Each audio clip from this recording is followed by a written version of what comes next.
ako tiniyakin. Happy birthday, anak. Dear Ainsley. Nice to meet you. Finally. I wish you good health, of course.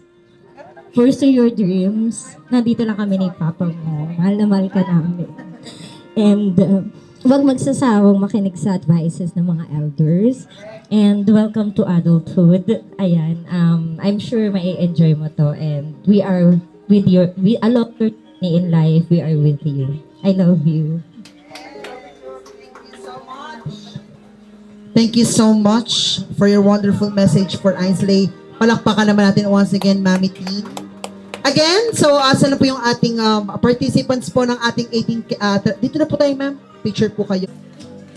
Robot! Robot! Okay.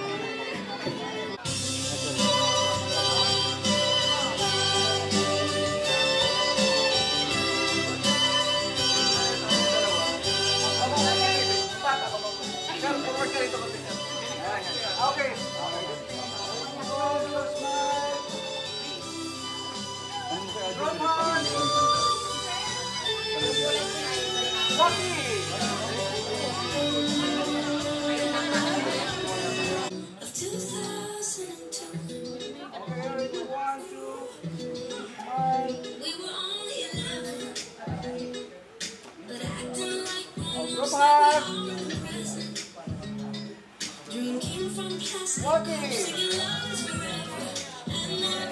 Oh, dito muna. Isa pa. One. Sa cellphone ko. One. Dito. One more. Isa pa. Okay na po. Oh, sila muna. Yung tatlo.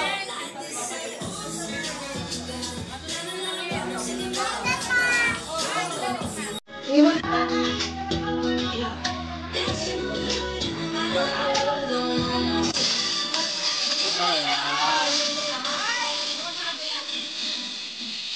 Dapat, kwentuhan kayo, kwentuhan kayo.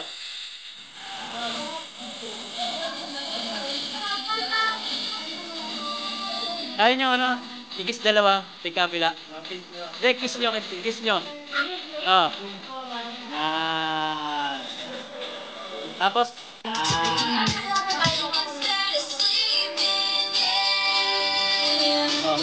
Before mo siyang i-blow, mag-i-wish ka muna, ha? Okay! Dito ka mag-i-start. Kasi dito ka mag-i-start, tapos dito yung pinakalas. Ha?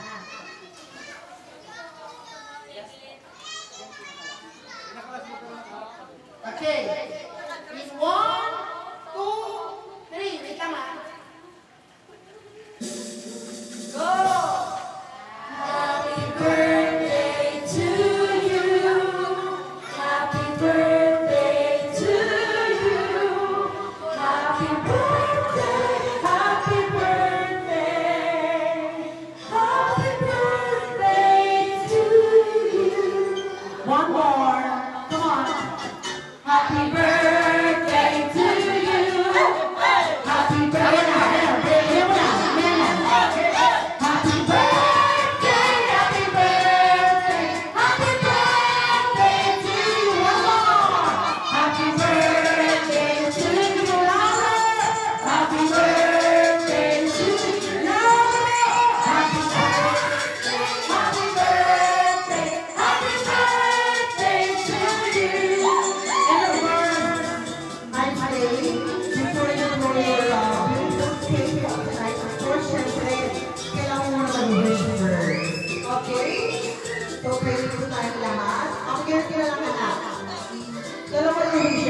Sabihin ko lang isang wish, the rest, ano pinakaunang wish?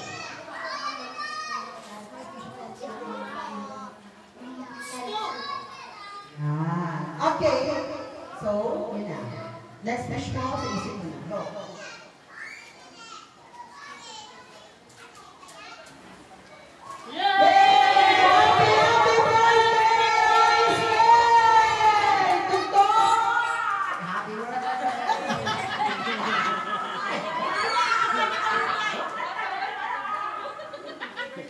baby ka pa, sobrang iyakin, yung boses mo parang pusa, umiyak, napakahirap mo mapatahanin.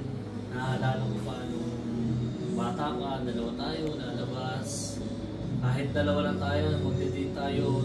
4 years old ka, ayan, lalabas kita pag gusto mag-mowa. Pero ngayon, ito na, this is it. Isa ka ng ganap na dalaga. Happy 18th birthday, Ainsley. Ayan, sobrang saya ko and sobrang proud ko na kung ano ka na ngayon. Ayan, alam ko yung pinagdaanan mo is hindi mahirap kasi naging OFW ako kami. And ayun, lumaki ka sa lola mo. So kaya sobrang proud ako na kahit na malayo kami sa'yo, ayan ka, sinika po makapagtapos ng high school mo. So ngayon,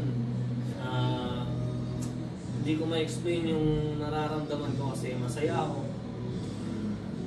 And may kasamang lungkot. Masaya ako kasi, ayan ka na ngayon. Kung ano yung mga na-achieve mo sa buhay mo. Post. Okay lang. Yung ano sasabihin ko sana yung malungkot kasi naisip ko yung nasa malayo ako kaso nandito na pala ako. Hindi, yun na lang, ibay mo na lang, kuya, tulong. Nasabi ko kasi Ikat sana mo- masaya ikat na mo ako. na lang. Malungkot ako kasi Malayo ako. darating yung araw na magkakaroon ka lang ng pamilya. Ganun, iwanan mo na ako. Di na ikaw yung baby ko. Ganun. Pwede na. Pwede. Sige. Ngayon, alam ko unti-unti magkakaroon ka na ng sarili mong mundo. Magkakaroon ka na ng sarili mong desisyon sa buhay. Pero, andito pa rin ako as your father. Alam mo naman, lagi kong sinasabi sa'yo na kahit anong mangyari, kahit na ilang taon ka pa, kahit ngayon dalaga ka na, as always, ikaw pa rin yung baby ko. So, ayun, whatever happens, magkalayo man tayo o andito, sabi ko naman sa'yo, as may advice, pag may problema ka, sabihin mo lang sa akin, chat mo lang ako, pag andyan ako, handa ako makinig sa tabi mo. So, lahat ng problema mo or problems, open ka naman magsabi sa akin. So, andito lang ako para mag-advise sa'yo at sumuporta sa lahat ng gusto mo. Wish ko lang ngayong birthday mo na sana mas maging matatag ka pa sa buhay, mas maging strong ka kasi ngayon, dalaga ka na, mas marami kang kakaharapin na magsubok and maraming mga problems pa na darating, trials na susubok sa buhay mo. So, mas tatagan mo pa, mas maging matatag ka at huwag kang makakalimot sa Panginoon.